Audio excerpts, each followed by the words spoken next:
Good morning everyone, आप सभी लोगों का स्वागत है। आज 9 सितंबर है तो हम लोग डीएनए डेली न्यूज़पेपर एनालिसिस में देखेंगे दैनिक जागरण राष्ट्रीय संस्करण जनसत्ता में प्रीलिम्स मेंस इंटरव्यू ओरिएंट के साथ साथ निबंध के कौन कौन से टॉपिक को कवर किया गया है, जो यूपीएससी के साथ BPSC, UP PCS, MP PCS, RAS, Rajasthan PCS, Chhattisgarh PCS, JPSC जैसे पीसीएस दे रहे हैं, उसमें करेंट अफेयर्स को लेकर कोई भी क्यूरी, कोई भी समस्या हो रही है पीटी मेंस और इंटरव्यू और से संबंधित, तो हम इस पर परिचर्चा लगातार करते हैं। तो बने रहिएगा हमारे साथ। चलिए आगे बढ़ते हैं, देखते हैं डिस्कशन टॉपिक आज क्या है जिसको हम लोगों ने लेकर आया है। तो देखिए, पेरिस पैरालंपिक में भारत का सफ़र समाप्त हो गया है। तो भारत क्या इसमें ऐतिहासिक रूप से सफलता प्राप्त की है, कौन कौन से पदक जीते हैं, उससे संबंधित पीटी फैक्ट हम लोग देख लेंगे। साथ ही हार्ड कोर्ट अर्थात यूएस ओपन की क्वीन बनी है सबालेंका, तो इससे संबंधित पीटी फैक्ट देखेंगे। साथ ही देखेंगे ग्रैंड स्लैम क्या होता है एक परिचय के तौर पर, उसमें कौन कौन सी प्रतियोगिता होती है। फिर ऑस्ट्रेलिया ओपन 2024 के विजेताओं उपविजेताओं का नाम देखेंगे। फ्रेंच ओपन 2024 के विजेता उपविजेता का नाम देखेंगे। विंबलडन और यूएस सभी का हम क्या देखेंगे, विजेता और विजेता कौन कौन से रहे हैं, ताकि हम पीटी फैक्ट चीज़ों को कवर कर सकें। साथ ही देखेंगे रणवीर सिंह सर्वसम्मति से चुने गए एशियाई ओलंपिक परिषद के अध्यक्ष, तो ये पीटी फैक्ट क्या है इससे हम देख लेंगे। और किस तरीके से भारत का दबदबा बढ़ेगा इस क्षेत्र में, तो हम उस पर भी चर्चा करेंगे। नेक्स्ट केस स्टडी एक आया है, बहुत ही महत्वपूर्ण है आप लोगों के लिए जो इस बार इंटरव्यू देने जाएंगे। देखिए, सरपंच पति बहुत ही महत्वपूर्ण होता है, टेक्नोलॉजी एक लोकल गवर्नमेंट में जिसमें हम लोग पंचायती राज व्यवस्था कहते हैं। इसके लिए आपको वेब सीरीज तक आया है पंचायत, तो ध्यान रखिएगा। यह एक समस्या के निपटने के लिए देखिए एक नया हथियार बनाया गया कम्युनिटी रेडियो। तो यह क्या है कम्युनिटी रेडियो, यह कैसे काम करता है, यह कैसे सरपंच पति को के कॉन्सेप्ट को कम कर सकता है या समाप्त कर सकता है, इसके दिशा में हम एक कम्युनिटी रेडियो के बारे में चर्चा करेंगे, उससे संबंधित तथ्यों को देखेंगे। एडीआर का एक रिपोर्ट आया है जिसमें बताया जा रहा है कि बदल रही है संसद की तस्वीर, अर्थात जो अशिक्षित सांसद हुआ करते थे जिनका चयन लोगों के द्वारा किया जाता था, वो माहौल बदल रहा है। 18वीं लोकसभा की हम बात करें तो उसमें शिक्षित जो प्रतिशत संख्या है सांसदों की वो अधिक है। साथ ही अगर जो लोग अशिक्षित खड़े हुए भी थे चुनाव के दौरान, उनको जनता ने अस्वीकार कर दिया है, तो इससे संसद की तस्वीर बदल रही है। तो उसी में देश कैसे चलाया जाएगा इस पर दोबारा सोचना होगा। ऐसे कॉन्सेप्ट एक आया है, विवेचन आया है, जिस पर आपको तर्क वितर्क किया जा सकता है, जिससे आपके कुछ प्रश्न बन सकते हैं। तो इसे भी हम एक नज़र देखते चलेंगे। और संपादकीय में देखेंगे विकसित बनने की चुनौती भरी डगर क्या क्या है, अर्थात भारत को विकसित बनने के लिए 2047 का जो टारगेट रखा है भारत, उसमें कौन कौन सी चुनौतियां आ सकती है या आ रही है, उस पर हम चर्चा करेंगे। लास्ट में देखेंगे भूमि सुधार की दिशा में सार्थक प्रयास किया जा रहा है राज्यों के द्वारा, केंद्र सरकार के द्वारा, तो उसमें कौन कौन सी योजनाओं की चर्चा की गई है, या कैसे डिजिटलीकरण एक भूमि सुधार कॉन्सेप्ट को लेकर आएगा, ताकि हम एक बेहतर तरीके से समायोजन कर सकें। तो इतने टॉपिक के साथ आज हम लोग परिचर्चा करने वाले हैं, तो आप लोग अंत तक बने रहिएगा। लाइक से सब्सक्राइब जरूर कीजिएगा। हम युक्ति आयुष को नए कॉन्सेप्ट के साथ आप लोगों के सामने प्रस्तुत है। हमारा सोशल मीडिया अकाउंट आप लोग जिस पर आप लोग क्या कर सकते हैं, लॉगिन कर सकते हैं, जैसे टेलीग्राम, आपको यूट्यूब, व्हाट्सएप, इंस्टाग्राम, फेसबुक, सभी जगह हम उपलब्ध हैं, जो आप लोगों के लिए आप अपने अपने प्लेटफॉर्म पर देखते हैं, जहाँ हमें समझते हैं। तो लाइक से सब्सक्राइब के साथ सपोर्ट जरूर कीजिएगा, सभी को शेयर कीजिएगा। देखिए, पंच तत्व क्या है, आप लोगों को मैंने बार बार बताया है कि यह 5 कॉन्सेप्ट पर लेकर चलता है, जिसको एग्ज़ाम क्रैक करने के लिए, एग्ज़ाम में फाइनल सिलेक्शन लेने के लिए बहुत ही महत्वपूर्ण होता है। जैसे हम प्रीलिम्स की बात करें तो भूमि का एक अलग पैकेज बनाया गया है, जिसके आधार पर आप लोग ले सकते हैं।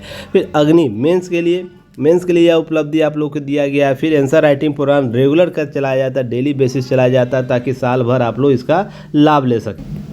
जब हम वायु की बात करते हैं तो करंट अफेयर्स, अर्थात करंट अफेयर्स में हम लोग बात करते हैं, दैनिक जागरण या जनसत्ता की बात कर ले, हिंदी न्यूज़पेपर एनालिसिस को कराते हैं, तो जिसमें करंट जो पीटी लेवल का, मेंस लेवल के सारे करंट को कवर करता है। तो यह वायु जो है, वायु आपको करंट से संबंधित चीज़ों को कवर करेगा। और आकाश इंटरव्यू जो अंतिम पायदान होता है, जिसमें सारे समग्र जो आपने पढ़ा है उसको कैसे निचोड़ निकाल कर आप लोगों को एक क्रिप्स के तौर पर किया जाए, जिसको आप कवर करके आप इंटरव्यू में फाइनल सिलेक्शन ले सकते हैं। तो यह पंचतत्व आप लोग के लिए लाया गया। साथ ही देखिए, पंचतत्व पर हम विशेष वीडियो एक अलग से बनाएंगे, पहले भी एक वीडियो बन चुका, फिर एक वीडियो बनेगा, ताकि आप इस चीज़ को समझिएगा। यही पंचतत्व आपके आने वाले समय में आपको ब्रांड के तौर पर काम करेगा आपकी सिलेक्शन के लिए। अब देखिए यूपीआई से जुड़ने का एक ओनली वन क्यूआर कोड जारी किया गया। इसका क्यूआर कोड को स्कैन करके हमारे सभी प्लेटफॉर्म से जुड़ सकते हैं। एमसीक्यूज़ जो डेली चलाया जाता है टेलीग्राम, उसका लिंक दिया हुआ है, ऑफिशियल टेलीग्राम चैनल का, इंस्टाग्राम का, सभी चीज़ों का, यूट्यूब का, व्हाट्सएप चैनल का, सभी का आपको लिंक उपलब्ध कराया गया है। तो आप इसे ज़रूर स्कैन कर लीजिएगा। देखिए डू यू नो सीरीज आप लोगों के लिए चलाया जाता है, तो आप इसे ज़रूर रेगुलर देखते हैं। और यह सबसे पहले कहाँ उपलब्ध कराया जाता है? आपको व्हाट्सएप चैनल पर। तो आप इसे स्कैन कर लीजिएगा, व्हाट्सएप चैनल से ज्वाइन कर लीजिएगा। सुबह सुबह आपको मॉर्निंग में यह उपलब्ध कराया जाता है। तो आप डेली एक क्रिप्स नोट्स के तौर पर, शॉर्ट नोट्स के तौर पर इसे प्राप्त करते हैं। तो इसे ज़रूर आप लोग याद कीजिएगा। चलिए टॉपिक पर आते हैं। देखिए पेरिस ओलंपिक में दुनिया में देखा भारत का दम। अब भारत जो कल क्या हुआ, इसका अपना अभियान समाप्त हो गया। अधिकांश स्थापित नाम साएँ खरे उतरे, जिसमें 29 पदक जीतकर एथलीटों ने सर्वश्रेष्ठ प्रदर्शन किया। 18वें स्थान पर रहा पदक तालिका में। 84 भारतीय दल खेलों ने लिया हिस्सा था। 17 पदक सिर्फ एथलीट्स में मिले हैं भारत को। तो ये सब आपको क्या है, पदक तालिका है जिस पर हम चर्चा करेंगे। देखिए इस तरीके के जो चरण होते हैं। अब ध्यान रखिएगा भारत पहली बार शीर्ष 20 के देश में शामिल हुआ है। यह भी आपको 7 स्वर्ण पदक जीतने के बाद पहली बार क्या होता है, 20 देशों की सूची में पहली बार आता है पेरिस अर्थात पैरा ओलंपिक में। तो यह ओलंपिक इम्पॉर्टेंट हो जाता है। 2016 के चरण में ही अपनी उपस्थिति दर्ज करानी शुरू कर दी थी। देश पैरा ओलंपिक 4 पदक जीत चुके थे। इस तरीके के कुछ पदक तालिकाएं दी गई है। अब इसके अतिरिक्त आपको ध्यान रखिए, एक है युवा ओलंपिक 2030 के लिए दावेदारी पेश करेंगे हमारे जो खेल मंत्री हैं उनके द्वारा, मांडविया के द्वारा। ध्यान रखिएगा 2030 होने वाले युवा ओलंपिक के लिए बोली लगाने के लिए तैयार है, जो 2036 में होने वाले ओलंपिक खेलों की मेजबानी हासिल करने की दिशा में एक महत्वपूर्ण कदम मानेगा। तो ध्यान रखिएगा हम 30वें के लिए चर्चा कर रहे हैं, आपको 36वें ओलंपिक की चर्चा कर रहे हैं। अगर ऐसा होता है तो लाभ क्या मिलेगा? लाभ यह होगा ना कि हम इंफ्रास्ट्रक्चर डेवलप कर पाएंगे, खेल का इंफ्रास्ट्रक्चर डेवलप पाएंगे। फिर आपको R&D रिसर्च एंड डेवलपमेंट होगा इस क्षेत्र में। लोगों को प्रोत्साहन राशि बढ़ेगी। खेल के प्रति एक व्यवसाय के तौर पर खेल को एक देखा जाएगा। नहीं तो अभी क्या होता है, बहुत से गार्जियनों में ये देखने को मिलता है ना, केवल पढ़ाई लिखाई पर ही फोकस करते हैं, सरकार प्राइवेट जॉब पर ही ज़्यादा फोकस करते हैं। हम खेल, संगीत, इस प्रकार के जो कला है उस पर हम विशेष ध्यान नहीं देते। हालांकि बहुत से कुछ लोगों के द्वारा ये सपोर्ट किया जाता है। फिर भी अभी इतिहास में अभी देखिएगा, किसी भी अभी जीते हुए प्रत्याशियों का पुराना इतिहास देखिएगा तो संघर्षशील जिंदगी जीकर आते हैं और खेल में अपना स्थान, मनोरंजन में अपना स्थान बनाते हैं। तो यह कहीं ना कहीं मनोभाव को बदलने के लिए एक महत्वपूर्ण कदम साबित हो सकता है। इसलिए यह इंफ्रास्ट्रक्चर डेवलप करना इम्पोर्टेंट है। अब देखिए एशियाई ओलंपिक परिषद 44वीं आम सभा के अवसर पर यह बोल रहे थे। प्रधानमंत्री नरेंद्र मोदी के नेतृत्व में ये सब बातें चल रही है। 2036 तक, 2030 तक हम ये सब करेंगे। मेजबानी की दौड़ में जो युवा ओलंपिक है 2030, मेजबानी की दौड़ में भारत के अलावा Peru, Colombia, Mexico, Thailand, Mongolia, रूस, यूक्रेन, बोर्निया और हर्जेगोनिया आपको शामिल किया गया, आपको है इस दौड़ में शामिल। तो आपको ध्यान रखें इसमें कौन सबसे पहले जीत दर्ज करता है, यह भी देखने की आवश्यकता है, पर भारत इसके लिए प्रयासरत है। चलिए आगे बात करेंगे, पदक तालिका के बारे में बात कर ले तो ध्यान रखिएगा चीन सबसे ज़्यादा पदक जीता है, जिसमें अभी तक 94 गोल्ड, चांदी, रजत अर्थात 76 पदक और कांस्य 50 पदक, कुल मिलाकर 220 पदक अभी तक चीन ने जीता है। तो इस तरीके से ध्यान रखिएगा, पदक तालिका को अच्छे से याद कर लेना है। टॉप 10 कम से कम तो याद ही रहना चाहिए और भारत का अलग से याद रखना है। कुल 29 पदक, जिसमें 7 गोल्ड है, 9 सिल्वर है और 13 आपको ब्रॉन्ज है। तो इस तरीके से भारत पदक तालिका के संदर्भ में बातें कर रहा है। चलिए आगे हम देखेंगे। इसी के साथ साथ अगले न्यूज़ पर आते हैं। देखिए इस साल का इंपॉर्टेंट न्यूज़ है दोनों, पहला स्लाइड का भी इस तरह प्रश्न यहाँ से जरूर होंगे। प्रश्न नहीं होंगे यहाँ अगर खेल से पूछेगा और किसी भी परीक्षा में टेनिस ना पूछे, यह हो ही नहीं सकता है। इस साल आपको US ओपन में आपको बनी है हार्ट क्वीन की बनी साबालेंका बनी है क्वीन। मुझे कुछ क्वेश्चन बताइएगा। ग्रैंड स्लैम जो होता है, ग्रैंड स्लैम 4 ग्रैंड स्लैम होते हैं, उसमें हार्ड कोर्ट पर कौन कौन होते हैं? ठीक है ना, हार्ड कोर्ट पर कौन कौन से खेले जाते हैं? आप चारों में से मुझे कमेंट सेक्शन में बताइए। फिलहाल मैं आगे बढ़ूंगा, सारे चीज़ों को कवर करूँगा। चलिए आगे बात करते हैं। तो इसमें देखिए अंतिम फाइनल रही थी यूएस ओपन के फाइनल में, तो स्थानीय जेसिका पेलुला, ध्यान रखिएगा, स्थानीय को हराकर फिनिशिंग मिडोजो को पहली बार ट्रॉफी जीतती है या 2024 की आपको क्वीन बनती है सवालेंका। तो ध्यान रखिएगा इस तरीके के आपको चीज़ें। इससे पहले सवालेंका ग्रैंड स्लैम 3 बार जीत चुकी है, 2023 का, 2024 का और 2024 का ऑस्ट्रेलियाई ओपन, 2024 का यूएस ओपन और 2023 का ऑस्ट्रेलियन ओपन। तो ये नई शुरुआत इनकी है, 3 ग्रैंड स्लैम जीत चुकी है। तो एक उपलब्धि के साथ ये कहाँ की है, बेलारूस की है। तो मुझे बताइए बेलारूस के प्रधानमंत्री कौन है, राष्ट्रपति कौन है। चलिए आगे हम बात करेंगे। आगे के तौर पर देखिए ग्रैंड स्लैम एक कैलेंडर सत्र में, अर्थात एक कैलेंडर सत्र में 365 दिन में, ध्यान रखिएगा, सभी 4 प्रमुख टेनिस खिलाड़ी चैंपियनशिप, जिसमें ऑस्ट्रेलिया, फ्रांस, ब्रिटेन, जिसे विंबलडन भी कहते हैं, संयुक्त राज्य अमेरिका जीतने वाले संदर्भित करता है, अर्थात यूएस ओपन आपको होता है। ग्रैंड स्लैम 4 ओपन कराए जाते हैं। प्रत्येक टूर्नामेंट का अवधि लगभग 2 सप्ताह के आसपास होता है।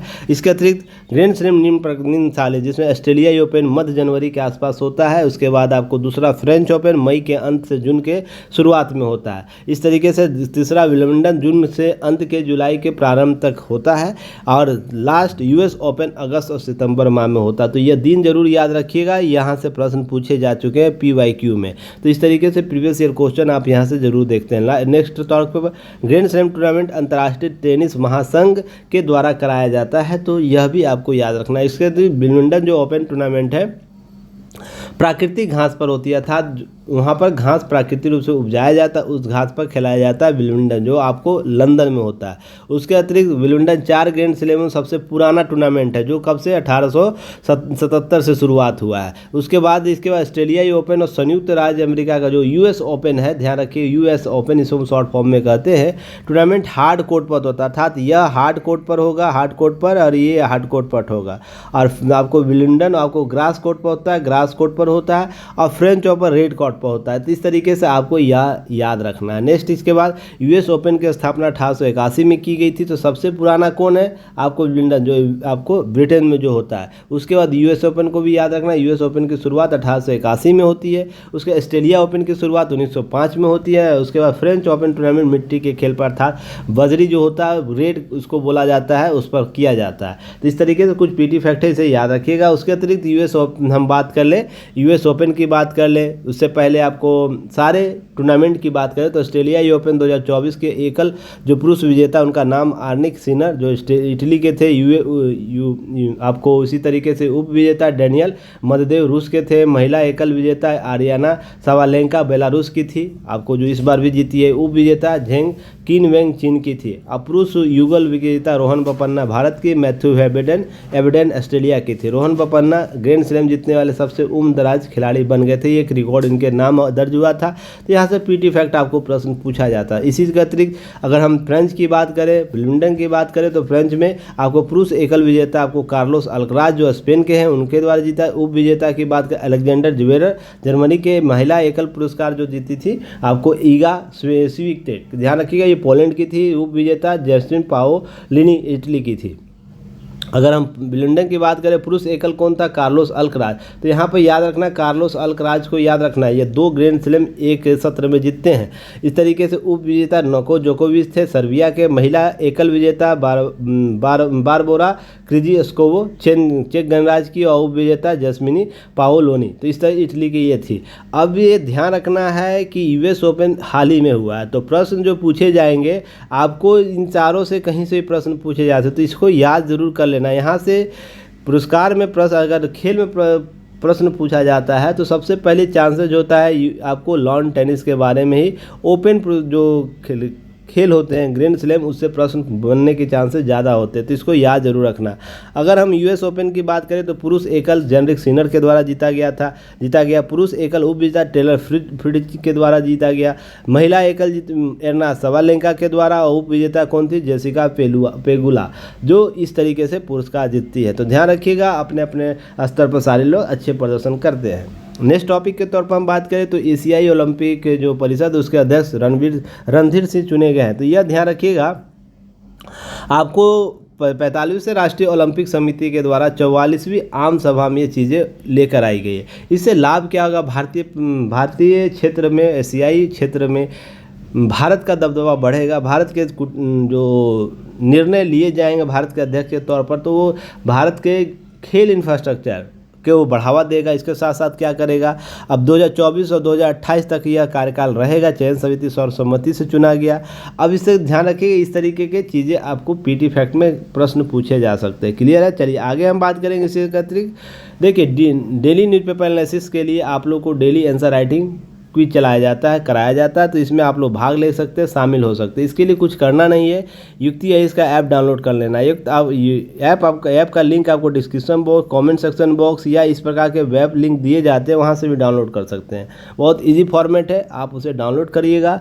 आपको प्रीलिम्स, मेंस, इंटरव्यू और आपको क्या कराया जाता है, पहले तो एनालिसिस कराया जाता है डेली न्यूज़पेपर एनालिसिस में, साथ यूट्यूब डिस्कशन जल्द ही आएगा इसका। फिर पीडीएफ की नोट्स आपको उपलब्ध कराया जाता है। इसके अतिरिक्त क्या किया जाता है, डेली आंसर राइटिंग आपको कराया जाता है, जिसके आधार पर आप मुख्य परीक्षा अगर देने की चाह रख रहे हैं, सिलेक्शन लेने की चाह रख रहे हैं, तो आपको मुख्य परीक्षा में बेहतर अंक प्राप्त करने होंगे। बेहतर अंक कहने का मतलब जो कट ऑफ है उससे कम से कम 70-80 नंबर, 100 नंबर आपके अधिक होंगे, तो आपका सिलेक्शन होने के चांसेज है। नहीं तो क्या होता है, हवा में तीर मारते हैं। बहुत से बच्चे ऐसे हैं जो मेंस तो लिखते हैं पर उनका चयन कोसों दूर होता है। उसके पीछे रीज़न वही होता है कि उनको 6 घंटा लिखने की क्षमता नहीं होती। 6 घंटा जो हम लोग को 2 शिफ्ट में एग्ज़ाम होता है मेंस का ना, तो 6 घंटा लिखने के लगातार आपको क्षमता नहीं होती, जिसके आधार पर क्या होता है, आप बार बार बाहर हो जाते हैं और आपके पास एक गोल्डन अपॉर्चुनिटी क्या होता है, छूट जाता है। इसी के लिए युक्ति है आपके इस प्रयास को क्या बेहतर आयाम देने के लिए लगातार आपको न्यूज़पेपर एनालिसिस का आपको डेली एक क्वेश्चन का प्रैक्टिस 365 दिन कराता है। आप 365 टॉपिक को कवर कर लेंगे, यह बहुत ही इनफ होता है। लगातार लिखने की आदत होती है, लगातार सुधार होगा, कंटेंट आपके पास इकट्ठा होते चले जाएंगे। और जब वीकली टेस्ट सीरीज स्टार्ट होता है तो आपको उसमें फुल टेस्ट लिया जाता है। तो आप इसके लिए आप जुड़ सकते हैं, इस वेब लिंक के माध्यम से, आप वेब लिंक के माध्यम से आप जुड़ सकते हैं। आप क्लिक करके देखिएगा। चलिए आगे हम बात करते हैं। 70 और 71 के लिए बैचेज चल रही हैं। कोई भी बच्चे को क्यूरी हो तो आप हमसे जुड़ सकते हैं, दिए गए नंबर से बात कीजिए, बेहिचक बात कीजिए। आपको एमसीक्यू डेली क्विज कराया जाता है, 50 क्वेश्चनों का एमसीक्यू क्विज कराया जाएगा और इसके अतिरिक्त टेस्ट अलग से दिए जाते हैं। 161 में अभी हमने चलाया, 161 में 161 टेस्ट, ₹1 में एक टेस्ट दे रहे। इससे सस्ता इंडिया में क्या होगा आप समझिए। ₹1 में एक टेस्ट आप दे सकते हैं ऑनलाइन। ऑनलाइन का मतलब है कि आप अभी चीज़ों को बैठकर सारे सिस्टमेटिक ढंग से, हम सब्जेक्टिव टेस्ट ले रहे हैं, प्रैक्टिस सेट ले रहे हैं, प्रीवियस ईयर क्वेश्चन का सेट ले रहे हैं, साथ ही साथ नए बेस्ट क्वेश्चन लिए जा रहे हैं, तो आपको एनसीईआरटी टेस्ट भी उसमें शामिल है। तो इस तरीके से आप क्या कर सकते हैं, एक संपूर्ण अध्याय की तैयारी कर सकते हैं और जितना आप क्वेश्चन का प्रैक्टिस कीजिएगा आपके सिलेक्शन का रेट उतना ही अधिक बढ़ता चला जाएगा। चलिए आगे बात करेंगे। देखिए केस स्टडी में जो बातें की जा रही है ना, सरपंच पति का कॉन्सेप्ट, इससे पहले आपने कितने लोगों ने देखा पंचायत जो वेब सीरीज़ है, उस वेब सीरीज़ में यही बताया गया है ना, पंचायत का मुखिया कोई और होता है पर उसका ऑफिस का नेतृत्व कोई और कर रहा है, नेतृत्व उसका पति कर रहा है। और यह नेतृत्व पति केवल नेतृत्व ही नहीं कर रहा सभाओं का, वो पूरे क्षेत्र में नेतृत्व कर रहा है। इस प्रकार से महिला सशक्तिकरण के लिए जो लाई गई थी कॉन्सेप्ट को, महिला भागीदारी को बढ़ावा देने के लिए, महिला उद्देश्यों के समाधान के लिए, तो यह कहीं ना कहीं वर्तमान तक वो कमी देखने को मिल रही है। अभी भी भारत में, बिहार में, अन्य क्षेत्रों में क्या है, महिला पति का कॉन्सेप्ट देखने को मिलता है, सरपंच पति का कॉन्सेप्ट देखने को मिलता है, जो आपको यहाँ देखने को मिले। मुखिया पति की बात होती है, तो यहाँ ग्रामीण आबादी तक पहुँच बढ़ाने के लिए सरपंच पति का चलन से निपटने जैसे विभिन्न मुद्दों पर जागरूकता फैलाने के लिए डिजिटल उपायों को बढ़ावा दिया है। पंचायती राज मंत्रालय ने कम्युनिटी रेडियो के उपयोग कर रहा है। सरपंच पति एक ऐसा चलन है जिसमें निर्वाचित महिला सरपंच का पति वास्तविक शक्तियों का उपभोग करता है, वही सारी तरह सत्ता के अभ्यास में काम करता है। अधिकारियों के अनुसार कम्युनिटी जो रेडियो इस्तेमाल पायलट प्रोजेक्ट के तौर पर 3 राज्यों, ध्यान रखिएगा कहाँ आपको, बिहार, कर्नाटक और महाराष्ट्र में पायलट प्रोजेक्ट के तौर पर आपको चलाया गया कम्युनिटी रेडियो, जो सरपंच पति के लिए चलाया गया है। तो यह आपको याद रखना है। अब इसके अतिरिक्त यह क्या है, मंत्रालय के द्वारा शुरू की गई कम्युनिटी रेडियो कार्यक्रम की श्रृंखला जन मन तक जानकारी का उद्देश्य स्थानीय लोगों को सरकारों द्वारा चलाई जा रही विभिन्न गतिविधियों, पहलों के बारे में नवीनतम जानकारी उपलब्ध कराना, निचले स्तर के शासन को शामिल करना। अर्थात हम जो सरकार के कार्य है ना, जो केंद्र बिंदु है, गांव है वहाँ तक पहुँचाना, उसके केंद्र के जो उद्देश्य है उसको यहाँ तक पहुँचाना, फिर उसके साथ से कार्य योजना को प्रतिबद्ध रूप से धरातल पर उतारने का कार्य करेगा।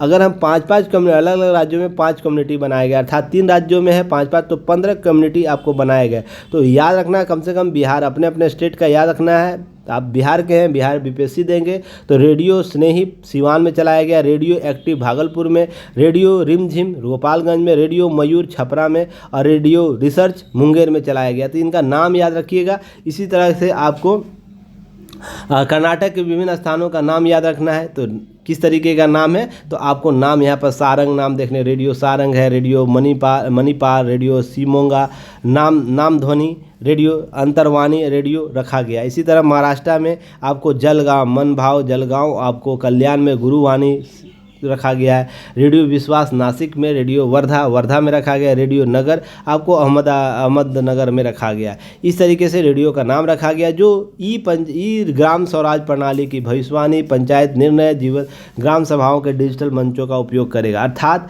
हम कहाँ से पंचों का जो वास्तविक पंच है उसके कार्य गतिविधि को बताया जाएगा, उसके साथ साथ कार्य करने की शैली को बताया जाएगा, कैसे कार्य किया जा रहा है, सरकार की योजनाओं को पहुँच को स्थापित किया जाएगा। तो कुल मिलाकर बात है कि हम सरपंच पति के कॉन्सेप्ट को, मुखिया पति के कॉन्सेप्ट को क्या करने वाले हैं, डैमेज करने वाले। तो यह क्या होगा, सशक्तिकरण, महिला का सशक्तिकरण बढ़ेगा, महिला का सशक्तिकरण बढ़ेगा। और मज़े की बात है, ध्यान रखिएगा, यहाँ पर प्रशासन भी इसका साथ देता है। ऐसा नहीं कि केवल आप पंचायत मूवी देखिएगा, पंचायत रील देखिएगा, उसमें देखते हैं प्रशासन इकोसिस्टम भी साथ उसके साथ काम करता है। मैंने पिछले साल जो 68 का मेंस का इंटरव्यू हो रहा था बीपीएससी मेंस का, उसमें एक पैनलिस्ट थी जिसमें बीपीआरओ से वो पोस्टेड थी, पहले उनका बीपीआरओ में पोस्टेड, जो पंचायती राज बिहार में काम करती है, वो पोस्टेड थी, उनका इंटरव्यू था पुणे। तो मैंने उनसे इससे प्रश्न पूछा था कि आप जाकर सबसे पहले क्या सुधार किए हैं आप अपने क्षेत्र में जाके बीपीआरओ के तौर पर। तो उन्होंने इनका नाम लिया था, मुखिया पति का नाम लिया था, अभी भी काम कर रहा था, जिसे मैंने कम करने का प्रयास किया। तो सोच के देखिएगा कि वर्तमान में, यह पिछले साल ही हुआ, 2023 में इसका सिलेक्शन हुआ है बीपीआरओ का, तो ध्यान रखिएगा। तो और ये सेलेक्ट होंगे 2022 में, तो ध्यान रखिएगा इंटरव्यू जो 68 का चल रहा था उसमें 2023 में ये दशा कहीं ना कहीं प्रशासन के स्तर पर भी देखने को मिलता। तो उनसे मैं समान तौर पर एक प्रश्न पूछा कि आप क्या कर रहे हैं इसके लिए रोकने का प्रयास। तो देखिए यही सब कॉन्सेप्ट बताया जाता है जब हम बात करते हैं कि सरपंच पति को कैसे कॉन्सेप्ट को कम किया है। सत्ता का अभ्यास जो चल रहा है राज्यों में, और सत्ता का अभ्यास उसको कम करने के लिए हम प्रशासन के तौर पर क्या कर सकते हैं, जन सहभागी के तौर पर क्या कर सकते हैं, यह दोनों इम्पॉर्टेंट हो जाता है। सत्ता का अभ्यास करने का मतलब जो सर्वशक्ति है वही सत्ता का अभ्यास करेगा, अर्थात सरपंच जो महिला है और उसका पति सर्वशक्तिशाली है, अर्थात सारी तरीके से सामाजिक रूप से आर्थिक रूप से अपने व्यक्तिगत तौर तरीके से वो शक्तिशाली है, तो वो क्या करेगा, पति पर क्या करेगा, अपनी पत्नी पर उसके सत्ता का उपभोग अपने स्तर पर करेगा। इस तरीके से सत्ता का अभ्यास किया जाता है। प्रशासन और जनसाधारण का सहयोग इसके लिए समान रूप से बना रहता, तभी ये कॉन्सेप्ट चलता है। नहीं था ना, जब प्रशासन और जनसाधारण के लोग हैं जो उनके प्रतिनिधि के तौर पर काम कर रहे हैं, अगर वो क्या करते हैं, एक्शन लेते हैं, तो यह चीज़ें समाप्त हो जाती है। तो चलिए आगे बात करते हैं। इसके अतिरिक्त देखिए बदल रही है संसद की तस्वीर। कुल मिलाकर बात करें, हम एडीआर का एक रिपोर्ट आया जिसमें बात हो रही है 18वें लोकसभा जो हुई है उसमें 80% सांसद उच्च शिक्षित है, जिसमें 543 सांसदों ने सिर्फ एक सांसद खुद को साक्षर बताया है, अर्थात पढ़े लिखे होने की बात की, बाकी सब शिक्षित है, डिग्री धारक है। अब यहाँ पर ध्यान रखिएगा 18वीं लोकसभा जो 24 में हुआ उसमें लोकसभा में 121 ऐसे प्रत्याशी थे जो अशिक्षित थे। तो ऐसे सभी उम्मीदवारों को नकार दिया था, तो किसी की जीत दर्ज नहीं की गई। ये चीज़ें बहुत ही इंपॉर्टेंट है, ध्यान रखिएगा। यह डॉक्टर राजेंद्र प्रसाद ने जताया था अफसोस। संविधान सभा के अध्यक्ष डॉक्टर राजेंद्र प्रसाद संविधान सभा में बहस के दौरान सांसद विधायकों के लिए न्यूनतम शैक्षणिक योग्यता तय न होने पर अफसोस जताया था। रीज़न उसके पीछे मैंने कुछ बताया था कि देखिए, जब आप किसी देश का नेतृत्व अपने हाथ में रख रहे हैं, सत्ता का अभ्यास अपने हाथ में रख रहे हैं, तो आपको प्रतिनिर्णय लेने की क्षमता बेहतर होनी चाहिए। नहीं तो क्या होगा कि आप जिस तरीके से क्षमता विहीन होंगे तो सत्ता का उपभोग कौन करेगा, आपके अस्थाई कार्यपालिका। अस्थाई कार्यपालिका कहने का अर्थ क्यों है कि जो आईएएस आईपीएस है या राज्य के स्तर पर डीएम एसडीएम और उससे नीचे के अधीनस्थ कर्मचारी हैं, तो वो सत्ता का अभ्यास करेंगे। तो जिन राज्यों में देखते हैं प्रशासन का जो नेतृत्व कमज़ोर होता है किसी कारणवश, वहाँ पर प्रशासन का जो लोग हैं उनका नेतृत्व बढ़ जाता है और वो क्या करते हैं, अपने इकोसिस्टम में सिस्टम को चलाना चाहते हैं, पूरा देश को चलाना चाहते हैं, राज्य को चलाना चाहते हैं, जो किसी भी तरीके से राज्य की जनता के हितों में नहीं होता। रीजन क्यों कि डिसीजन एक तरफा लिया जाएगा, वहाँ जन कल्याण का कॉन्सेप्ट नहीं होगा वहाँ, क्योंकि जनता जन कल्याण के कॉन्सेप्ट पर कौन काम करता है, राजनीतिक प्रतिनिधि के तौर पर। क्यों? क्योंकि उनको पुनः 5 साल के बाद जीत के वोट लेने जाना है, तो कहीं ना कहीं वो दबाव में काम करते हैं। पर यह अस्थाई कार्यपालिका को एक बार नियुक्ति हो जाती है तो कम से कम 62 वर्ष तो काम करते ही हैं।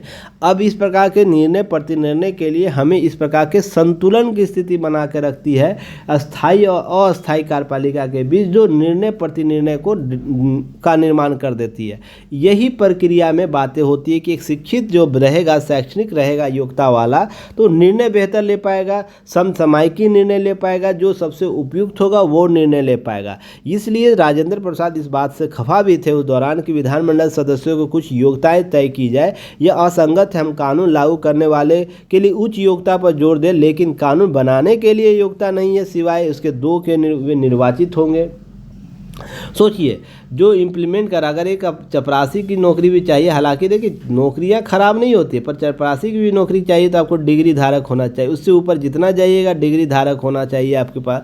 तो यहाँ पर ध्यान रखिए, गला काट प्रतियोगिता में जितने डिग्रीधारी है वहाँ पर आपको हर कार्य के लिए डिग्री पाए। जो कानून बनाएगा वो डिग्रीधारी होना चाहिए, बिल्कुल सही है। जो कानून को लागू कराने की प्रक्रिया के लिए संसद में बात करेगा, संसद में संशोधन की बात करेगा, और उसके लिए हम निम्न योग्यता नहीं रखेंगे, कहीं ना कहीं समस्या समाप्त होगी। अगर हम बात करें 18वीं लोकसभा सांसदों शैक्षणिक योग्यता की, तो 543 कुल सांसदों में ध्यान रखिएगा 98 जो है आपको स्नातक पेशेवर है, अर्थात किसी प्रकार के एक्स्ट्रा डिग्री उनके पास टेक्निकल डिग्री है। 147 जो है स्नातक है, अर्थात ग्रेजुएशन किए हुए। परास्नातक अर्थात पोस्ट ग्रेजुएशन 147 के पास है। तो डिग्रीधारी प्रतिशत के मात्रा में आप देख सकते हैं। उसके बाद 12वीं पास 65 सांसद ऐसे हैं जो 12वीं पास किए हुए। अब 34 ऐसे 10वीं पास है, 28 ऐसे पीएचडी धारक है, 4 8वीं पास है, 17 डिप्लोमा धारक है, 2 5वीं पास है और 1 साक्षर है। तो इस तरीके से देखिएगा कि साक्षरों की संख्या 1 आई है। तो यह कहीं ना कहीं बदलते तस्वीर आने वाले 18वीं व 19वीं लोकसभा और भी बेहतर होगी। तो धीरे धीरे ऑटोमेटिक ये क्या होगा कि लोग, शिक्षित लोग ही आएंगे, पर जब तक है तब तक समस्याओं का समाधान हमें उन्हीं संदर्भों में देखना होगा। तो ध्यान रखिएगा इस तरीके से एक रोल मॉडल हरियाणा पंचायत प्रतिनिधियों के लिए न्यूनतम शैक्षणिक योग्यता निर्धारित कर रखा है, उसे ध्यान रखिएगा एक रोल मॉडल के तौर पर काम। 2015 में यह पंचायत, जो हरियाणा पंचायत राज्य अमेंडमेंट एक्ट 2015 आया था, जिसमें न्यूनतम शैक्षणिक योग्यता निर्धारित की गई थी। हाई कोर्ट और सुप्रीम कोर्ट ने इस संशोधन को चुनौती दी गई, लेकिन अदालतों ने संशोधन को बरकरार रखा। अब ध्यान रखें, हरियाणा में पंचायत चुनाव लड़ने के लिए उम्मीदवारों को 10वीं पास होनी चाहिए, ऐसी बातें कही जा रही है। अनुसूचित जाति के उम्मीदवार के लिए न्यूनतम शैक्षणिक योग्यता 8वीं पास रखी गई है और समान वर्ग के महिला के लिए 8वीं पास होनी चाहिए। अनुसूचित जाति के महिलाओं के लिए न्यूनतम शैक्षणिक योग्यता 5वीं पास रखी गई है। तो यह योग्यता रखा है। हालांकि ध्यान रखिएगा, इसे और भी धीरे धीरे हम लोग सुधार कर सकते हैं। हम जब तक शिक्षित व्यवस्थाओं को नहीं लाएंगे तो हम शिक्षित कॉन्सेप्ट को नहीं ला पाएंगे, इनोवेशन को नहीं ला पाएंगे, रिसर्च एंड डेवलप नहीं करवा पाएंगे। ये सब चीज़ें होती है, इसमें काम करने की आवश्यकता है।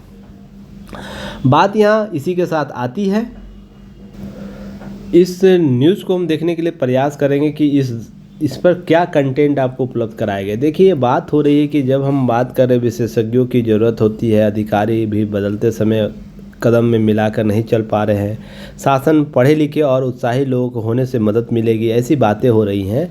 तो ध्यान रखिएगा कि जब हाई कोर्ट में मामला गया था हरियाणा का इशू को लेकर, तो 2005 के हम बात करें, उससे पहले 15 से पहले आपको 5 में भी बातें सुप्रीम कोर्ट में हो चुकी है, जब दागी सांसदों और विधायकों पर एक फैसले में कहा कि न्यूनतम योग्यता होनी चाहिए भारत के पहले राष्ट्रपति भी इन पर चर्चा कर चुके हैं, जिस पर भी हमने देख रखा है।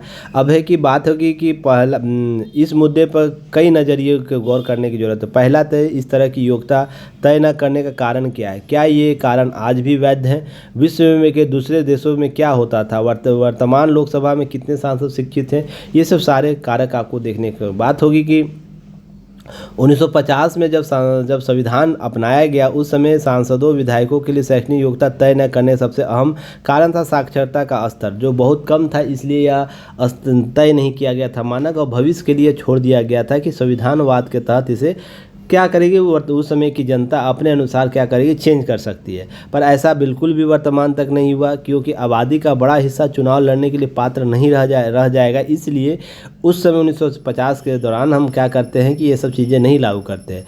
यह हमने यह भी सुना है कि तमिलनाडु के असाधारण मुख्यमंत्री कुमारस्वामी कामराज अपनी स्कूली शिक्षा पूरी नहीं की थी, तो कहीं ना कहीं उस समय शिक्षा मुहैया कराना सरकार की जिम्मेवारी थी। तर्क यह था कि अगर सरकार एक बड़े तबके की शिक्षा मुहैया कराने में सबसे पहले अपने कर्तव्य को पूरा करने में असफल रही, तो लोग चुनाव में खड़े होने से अयोग्य घोषित करके दोबारा दंडित नहीं किया जा सकता। अर्थात जब सरकार को करना था काम, सरकार को क्या काम करना था, सरकार को शिक्षा मुहैया कराना ताकि सभी लोग शिक्षित हो। पर यहाँ पर भी वो क्या रह रहे हैं, अधूरे रह जा रहे हैं, अपने अधिकारों से वंचित रह जा रहे हैं। और वो जनप्रतिनिधि के चुनाव में जब उनको भी यह योग्यता लगा दिया जाएगा कि वो शिक्षित होंगे तो ही होंगे, तो दोहरा मापदंड उनके साथ होगा। यही कॉन्सेप्ट था कि शुरुआती दौर में यह चीज़ें नहीं लागू की गई थी, और क्या किया गया था कि ओपन रखा गया था कि जो भी चुनाव लड़ सकते, ताकि अपने अपने स्तर पर उनका विकास हो, उनका सामाजिकरण हो, और धीरे धीरे वो अपने विकास के मार्ग को अपने लोगों तक पहुँचा पाए। ऐसी बातें की गई थी। भारत आज़ादी के बाद क्या हुआ, आज़ादी के बाद ही सभी नागरिक वोट का अधिकार दिया गया। इसके विपरीत दूसरे देशों में जैसे अमेरिका में पहले श्वेत पुरुषों और संपत्ति का मालिकाना हक रखने वाले को भी वोट देने का अधिकार दिया गया। भारत क्या हुआ, संविधान लागू होते ही वोट देने का अधिकार, वो पुरुष हो या महिला हो, सभी को क्या किया, यह अधिकार दिया था, जो विश्व में पहली ऐसी घटना थी। आपको ध्यान रखिएगा, महिलाओं को अमेरिका की आज़ादी में लगभग 2 दशक बाद 20वीं सदी में चौथे दशक वोट देने का अधिकार हुआ। पर भारत ने क्या किया, संविधान लागू होते ही महिलाओं को वोट देने का अधिकार दिया था। तो यह कहीं ना कहीं लंबे इतिहास का कारक माना गया था अमेरिका में, जो महिलाओं के आपको सामाजिकरण के लिए देर माना गया था। ये सब कॉन्सेप्ट साथ में चल रहे थे। अब ध्यान रखिएगा, कुछ रूढ़िवादी लोग क्या करते हैं, आज भी मानते हैं कि मतदाताओं की न्यूनतम योग्यता की जरूरत है, जिसमें विश्व की किसी भी देश में नेताओं की न्यूनतम योग्यता नहीं है। शायद ऐसा माना गया होगा कि अशिक्षित लोग नहीं चुने जाएंगे। भारत में 77% निर्वाचित सांसद स्नातक है, सिर्फ 7 सांसदों में 10वीं पास नहीं है। तो ये सब आंकड़े, इसका मतलब है 98.7% निर्वाचित सांसदों ने 10वीं या इससे अधिक की पढ़ाई की। हालांकि केंद्र सरकार 15% मंत्री स्नातक नहीं है। तो ये सब बातें की। भारत में शायद मंत्रियों के लिए योग्यता तय करने की जरूरत है, क्योंकि यह कार्यकारी पद है। सवाल उठता है कि हाई कोर्ट और सुप्रीम कोर्ट की टिप्पणी के पीछे उद्देश्य क्या था, ये तर्क को समझने की आवश्यकता है। लेखक यह कहना चाहता है कि इस टिप्पणी के कारण क्या सबसे अच्छे लोग राजनीति में नहीं आ सकेंगे। आज शैक्षणिक योग्यता शायद राजनीति में मदद न करे, क्योंकि ज़्यादातर लोग क्या करते हैं, हाई स्कूल और कॉलेज की तरह बात करते हैं। कुल मिलाकर कुछ आंकड़े दिए गए हैं, पर ध्यान रखिएगा जब इनकी योग्यता की बात होगी तो ये कॉन्सेप्ट को याद रखना है कि निर्णय क्या होते हैं, शिक्षा का मोहताज नहीं होता है। एक चीज़ ध्यान रखिएगा, निर्णय जो अनपढ़ व्यक्ति भी कोई निर्णय बेहतर ले सकता है, और पढ़ा लिखा व्यक्ति खराब निर्णय ले सकता है। ऐसी बातें होती है। ऐसा नहीं कि निर्णय आपको व्यक्ति के शैक्षणिक योग्यता पर डिपेंड करता है। पर इसके साथ यह भी आपको ध्यान रखना है कि जो शिक्षित व्यक्ति होता है, जो डिग्री धारक होता है या कुछ अलग रिसर्च किए हुए रहता है या इस प्रकार की योग्यता रखता है, तो वो किसी भी निर्णय को ना विभिन्न पहलुओं की तराजू पर क्या करता है, तोलता है। यह इंपॉर्टेंट, क्योंकि वो विश्व के साथ अपनी तुलना करेगा, फिर विश्व के साथ अन्य देशों के साथ वो तुलना करेगा, फिर उसके बाद देश के स्तर पर तुलना करेगा, फिर राज्य के स्तर पर तुलना करेगा, फिर क्षेत्र के आधार पर तुलना करेगा। इसके अलग अलग आयाम से वो तुलना करेगा और उसके बाद निर्णय अंतिम रूप से लेगा। यह शिक्षित व्यक्तियों की एक पहचान मानी जाती है। अर्थात मान के चलिए जो अशिक्षित व्यक्ति वो सामाजिक रूप से क्या करेगा, सोचने और रखने के विचार रखेगा अपने आप को कि सामाजिकरण के आधार, क्योंकि वो अशिक्षित व्यक्ति समाज को ही देखकर निर्णय ले रहा है। तो यह ध्यान रखिएगा, केवल निर्णय इस स्तर पर न जाए कि हम इन वर्गों को भी पीछे कर दें। पर वर्तमान बदलते स्वरूप, मान लीजिए 2047 की हम बात करें, 2047 की बात करें, 2050 की बात करें या 2100 की हम बात कर लें, तो क्या भारत ऐसे अशिक्षित लोगों को शामिल करने की आवश्यकता है? तो ये कॉन्सेप्ट स्वतः देखिएगा, शिक्षा का स्तर बढ़ रहा है तो यह स्वतः समाप्त हो जाएगा, स्वतः समाप्त हो जाएगा। यह जो कॉन्सेप्ट आपको बताया जा रहा है कि शिक्षित वर्गों को लाना चाहिए, आज से 10 साल बाद क्या वैसी स्थिति रहेगी, 15 साल बाद वैसी स्थिति रहेगी? ऑटोमेटिक सभी लोग पढ़े लिखे होंगे। 100% जब हमारा लिटरेसी रेट रहेगा तो लोग यहाँ पर पढ़े लिखे लोग ही आएंगे। हाँ, हमें करना क्या चाहिए ये इंपॉर्टेंट, इससे कहीं बेहतर हमको क्या करना चाहिए, हमें अपराधीकरण को रोकने के लिए प्रयास करना चाहिए, अपराधीकरण रोकने का प्रयास करना चाहिए, भ्रष्टाचार को रोकने का प्रयास करना चाहिए। इसके साथ साथ शैक्षणिक योग्यता के लिए मान लीजिए कोई सांसद आता है, उसे ट्रेनिंग दिया जा सकता है नए नए नवाचार के लिए। नवाचार हम इसे देश विदेश में भेज सकते हैं किसी प्रकार के आपको टूर पर, जिसके आधार पर वो शैक्षणिक योग्यता लेकर आ पाए, नए नए नवाचार को डेवलप कर पाए। अगर मान लीजिए किसी क्षेत्र में वो बेहतर कार्य करना चाहता है, उसके लिए विश्व के साथ तुलना कर सके, हम ये बेहतर विकल्प दे सकते हैं। अर्थात अभी जो चीज़ें चल रही है ना, वो ऑटोमेटिक 10-15 साल जब हमारा 100% लिटरेसी रेट हो जाएगा, हम जब चीज़ें 100% शिक्षित हो जाएंगे तो क्या करेंगे? हमारे पास वैसे ही लोग रहेंगे ना समाज में, जो पढ़े लिखे लोग रहेंगे, वो लड़ेंगे चुनाव में, वो पंचायत का स्तर पर हो, जिला के स्तर पर हो, या विधानसभा के स्तर पर या लोकसभा के स्तर पर हो, तो वो पढ़े लिखे ही लड़ाई करेंगे अपने में, चुनाव में खड़े होंगे, उन्हीं में से जीतेंगे। तो यह ऑटोमेटिक 10-15 साल के बाद चीज़ें समाप्त हो जाएंगी। हमें अलग कुछ करने की आवश्यकता है इस फील्ड में। यह बहस की आवश्यकता नहीं है कि कितने पढ़े लिखे। देखिए, यह कोई पैमाना नहीं है कि हम किसी अशिक्षित व्यक्ति से बेहतर काम की उम्मीद न रख पाए, और कोई शिक्षित व्यक्ति ही बेहतर काम कर देगा ये भी कामना नहीं रख सकते। ऐसे ऐसे बेवकूफ़ाना हरकत लोग करते हैं, एक ऐसे ऐसे IAS PIS सभी लोग हैं, जो ऐसा नहीं कि पढ़े लिखे में बात कर रहा हूँ। ध्यान रखिएगा, एसी रूम में बैठ के कुछ निर्णय लिए जाएंगे ऐसे ना कि धरातल स्तर पर आम लोगों को उससे बहुत कष्ट होता है। जैसे आप यह देख सकते हैं, जब आपका विमुद्रीकरण किया जा रहा था तो एसी रूम में बैठकर निर्णय लिया गया, साफ बोल दिया कि इतना डेट के बाद आप पैसे बदल लीजिए। आप फेज निर्धारित कर देते, फेज के बाद आपको राज्य निर्धारित कर दे, इस राज्य में सबसे पहले करना। पूरा देश एक साथ एकजुट एक समय में पैसे बदलने की होड़ मच गई थी। तो इस प्रकार का जो प्रैक्टिकल हम कर पाते हैं वो प्रशासनिक अधिकरणों के द्वारा स्थापित की गई निर्णय के माध्यम से ही होता है। ऐसा नहीं कि आपको जनप्रतिनिधि ने ऐसा कोई निर्णय दिया होगा। कुछ टेक्निकली चीज़ें सिखा दी जाती होंगी प्रधानमंत्री को, उसके कुनबा को, जो चीज़ें बेहतर ना समझ पाए, तो यह चीज़ें उभर कर सामने आ जाती। तो ये सब चीज़ समझने की आवश्यकता है। तो यह कहीं ना कहीं है। वहीं कोविड के निर्माण में देखिए, कोविड के दौर में प्रधानमंत्री के द्वारा इमोशनली कुछ बातें की गई, जिसके आधार पर लोग क्या हुए, एकजुट रहे, लोग ज़्यादा पैनिक ना हो सके। तो यह चीज़ें क्या होता है, अशिक्षित जो बेहतर आपको नहीं है शिक्षा धारक, मान लीजिए ग्रेजुएशन ही किए हुए हैं ना, PG किए हुए हैं, तो ध्यान रखिए, इन सब चीज़ों को ध्यान रखिएगा। हम डिग्री धारक करने का मतलब किसी टेक्निकल डिग्री की भी बात कर रहे हैं, जो बातें होती है। तो आपको ऐसा नहीं कि संतुलन की स्थिति हमको बनाने की आवश्यकता है इन सब मुद्दों पर। चलिए आगे हम बात करेंगे।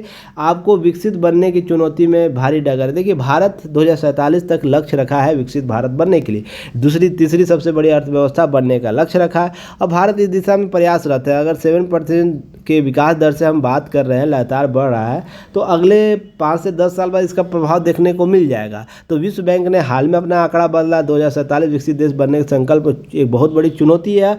यह विश्व बैंक की एक रिपोर्ट में बोली जा रही है। मध्यम आय वाले जाल से बाहर निकालना होगा मध्यम आय के जो लोग हैं, उसके साथ 2047 तक विकसित भारत बनने के दृष्टिपत्र लगाया, जिसमें कहा गया कि भारत विकसित देश बनने के लिए 2047 लगभग 18,000 अमेरिकी डॉलर प्रति व्यक्ति वार्षिक आय होनी चाहिए, ताकि हम जो आय का रेशियो बनाए हुए हैं, आपको मैंने न्यूज़ में कभी बताया भी था, याद है कि अपर जो हाई इनकम वाले कौन है, लोअर हाई इनकम वाले कौन है, मिडिल हाई लोअर इनकम वाले कौन है।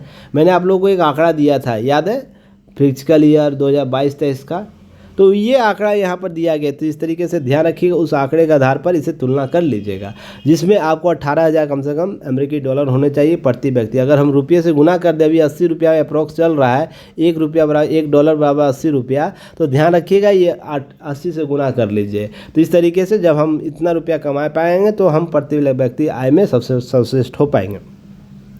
अब 30 लाख करोड़ अमेरिकी डॉलर अर्थव्यवस्था बनने की आवश्यकता होगी। इसके वजह से भारत प्रति व्यक्ति आय करीब अभी कितना $2392 है, जो करीब 8 गुना बढ़ाना होगा। इसके साथ साथ देश की जीडीपी 3.6 लाख करोड़ डॉलर है, जिसे 9 गुना बढ़ाना होगा। अर्थात कहने का मतलब हम लोग की प्रति व्यक्ति आय कितनी गुनी बढ़ानी होगी, आपको यहाँ पर 8 गुनी की बात प्रति व्यक्ति कितनी बढ़ानी है, आपको 8 गुनी बढ़ानी है। ध्यान रखिए 8 गुना बढ़ाना होगा। और आपको जीडीपी की बात करें, जीडीपी में कितना 9 गुना बढ़ाना होगा, तो जाकर हम 2047 तक वो लक्ष्य प्राप्त कर पाएंगे जो हमने लक्ष्य तय कर रखा है। इसके साथ गौरतलब 25 अगस्त को प्रधानमंत्री अपने मन की बात में भारत की नींव मजबूत हो रही है, ऐसी बातें कही है। तो देखिए ध्यान रखिए, विकसित भारत के लक्ष्य हासिल करने के लिए वैसी देशभक्ति की परिपूर्ण भावनाएं दिखाने की जरूरत है, लोगों को इनोवेट करने की जरूरत है, लोगों को सशक्त करने की जरूरत है। इसके लिए जरूरी है कि हम भावनाओं के साथ भी बात करें, ऐसा नहीं केवल आंकड़ों पर ही बात करें। देश जब एनर्जेटिक रहता है तो देश के संसाधन भी एनर्जेटिक हो जाते हैं। इस तरीके से ध्यान रखिए, वर्ष 2047 तक भारत अपने क्या करेगा, भारत सामाजिक, सांस्कृतिक, तकनीकी और संस्थागत विशेषताओं को रूप से समृद्ध हो सकता है। ऐसी बातें निसंदेह विकसित भारत के संकल्प को और भी बेहतर बनाया जा सकता है, भारत के डगर को बेहतर बनाया जाए। 2024-25 आम बजट जो विकसित भारत के सपने को पूरा करने में मदद की नींव के तौर पर देखी जा रही है। हम बात करें सामाजिक न्याय की बात करें, कृषि उत्पादकता की बात करें, या रोजगार और कौशल समावेशी मानव संसाधन विकास की बात करें, विनिर्माण विकास की बात करें, शहरी विकास, ऊर्जा, सुरक्षा, बुनियादी ढांचा, अनुसंधान, नवाचार और अगली पीढ़ी के सुधार की बात करें, तो बजट में बेहतर कहीं समायोजित किया गया था। अगर उद्योग, कारोबार और श्रम, कृषि, एमएसएमई, कराधान, विश्व इस तरीके के आधारभूत ढांचा को, वित्त क्षेत्र को विभिन्न पक्षों अभूत आवंटन किए गए थे। वैश्विक क्रेडिट रेटिंग जो एजेंसी है मूडीज एंड फिच जो थी, वित्त वर्ष 2024-25 में भारत की सराहना करते हुए इसके तहत राजस्व घाटा, रेवेन्यू डेफिसिट जो राजकोषीय घाटा, फिस्कल डेफिसिट के तौर पर कम करने की प्रतिबद्धता को दिखाता है, दर्शाता है। अब बुनियादी तौर पर हम क्या करते हैं, सकल घरेलू उत्पाद की बात करें, 3 वर्षों में समान सरकारी ऋण सकल घरेलू उत्पाद जीडीपी का 80% स्तर पर रह सकता है। तो वित्त वर्ष 2021 में हम बात जो 89.3% से बहुत कम होगा, उससे ध्यान रखिएगा राजकोषीय घाटा जीडीपी के लगभग 4.9% रहने का उम्मीद बताया जा रहा है, जो इसी वर्ष फरवरी माह में घोषित अंतरिम बजट के बताए गए राजकोषीय घाटे से कम है। तो ऐसा कहीं ना कहीं हम क्या करेंगे, हम तकनीकी रूप से क्या करें, आर्थिक रूप से हम तो सही आंकड़े प्रस्तुत कर पाए, तो क्या हम सशक्त हो पाएंगे? तो सशक्त ऐसे नहीं हो पाएंगे, केवल आंकड़ों के खेलों से हम सशक्त नहीं हो पाएंगे। हम सशक्त कब होंगे, हम विकसित कब होंगे, जब हम भावनाओं से भी विकसित हो पाएंगे, जो राष्ट्र को प्रमुख रूप से साथ में लेकर राष्ट्र को प्रमुखता से देखता है, राष्ट्र को विकसित रूप में देखने का प्रयास करता है। ऐसे जब संकल्प विकसित होंगे तो आपको कहीं ना कहीं एक प्लस काम करेगा यह मोटिवेशन, यह देश को आर्थिक समृद्धता। जापान थ्योरी क्या कहती है? जापान थ्योरी केवल जापान के लोग अपने बारे में नहीं सोचते, जापान देश के बारे में सोचता है। चीन क्या करता है? चीन अपने बारे में नहीं सोचता, चीन अपने देश के बारे में सोचता है, चीन के जो लोग हैं। इसलिए कि देश सबसे प्रमुखता से होनी चाहिए। पर हमारे यहाँ क्या ऐसे कॉन्सेप्ट है? हमारे यहाँ नाली के लिए लड़ाई हो जाता है, पानी के लिए लड़ाई हो जाता है, हमारे यहाँ छोटे छोटे टुकड़ों के लिए लड़ाइयाँ हो जाती है। तो देशभक्ति की हम बात कैसे कर पाएंगे? यहाँ पर ध्यान रखिएगा, जो देश में छोटी सी भी कोई एक इशू हो जाएगा उस पर देश की सरकारों पर ही प्रश्न चिन्ह लगा दिया जाता है, देश के देशभक्त लोगों पर ही प्रश्न चिन्ह लगा दिया जाता है। तो ये कहीं ना कहीं एक समस्या, एक रूढ़िगत समस्याओं को दूर करने की आवश्यकता है। देशभक्ति के लिए हम चिन्ह नहीं लगा सकते हैं कि हम तुम देशभक्त के तौर पर काम नहीं कर रहे। अगर देशभक्ति कहने का मतलब केवल सेना में जाकर सरहद पर लड़ने से नहीं होता, आम क्षेत्र में कितना बेहतर कार्य कर रहे, राज्य को कितना सहयोग कर रहे, अपने इनोवेटिव आइडिया से, अपने सहयोग से, अपने क्षमता से, वो डिपेंड करता है। यह कहीं ना कहीं क्या करेगा, एक बेहतर राष्ट्र के निर्माण का मजबूत नींव बनेगा। यही हमें सुधार करने की आवश्यकता है। हम 2047 तक प्रति व्यक्ति आय 1,80,000 तक पहुँच भी जाए, पर हम यह नहीं पहुँच पाए जो जापान थ्योरी कहता है, चीन थ्योरी कहता है, उत्तर कोरिया, दक्षिण कोरिया का थ्योरी कहता है। अगर हम उस कॉन्सेप्ट को नहीं अपना पाए, राष्ट्र के प्रति हम एक बेहतर जिम्मेदार नागरिक नहीं बन पाए, तो यह समस्या कहीं ना कहीं बनी रहेगी। हम 47 क्या 2000 2147 तक भी हम विकसित राष्ट्र नहीं बन पाएंगे। रीज़न कि हम आंकड़ों में तो बन जाएंगे, पर हमें जो विकसित राष्ट्र बनने के लिए जो कायम रखने की प्रवृत्ति होती है कि हमें सबसे बेस्ट दिखना है, सबसे बेस्ट रहना है, सबसे बेस्ट सामने दिखने के लिए प्रयत्न करना है, ये कहीं ना कहीं छूटा रह जाएगा। यही मूल मकसद, इसे समझने का प्रयास कीजिए। चलिए आज का प्रश्न ले लीजिए। आज का प्रश्न है, भारत की सामाजिक, सांस्कृतिक, तकनीकी और संस्थागत विशेषताएं इसे एक समृद्ध विरासत के साथ विकसित राष्ट्र के रूप में चिन्हित करेगी विवेचना करेगी। इस शब्द को 250 शब्दों में लिख कर कहाँ भेजना है? युक्ति है, इसका ऐप डाउनलोड कर लीजिएगा। ऐप आपको description box, comment section box या लिंक जो उपलब्ध किया गया QR कोड, वहाँ से डाउनलोड कर सकते हैं। और वहाँ पर हिंदी न्यूज़पेपर एनालिसिस का एक चैट बॉक्स होगा, जो बैच परचेज करते हैं उनको यह चैट बॉक्स ओपन हो जाता है। डेली आप प्रैक्टिस कर सकते हैं एक क्वेश्चन का। और ध्यान रखिएगा, इन सब चीज़ों को हम सॉर्ट आउट करने का प्रयास करते हैं। चलिए फिर कल एक नए न्यूज़ एनालिसिस के साथ मिलते हैं, तब तक के लिए धन्यवाद। जय हिंद।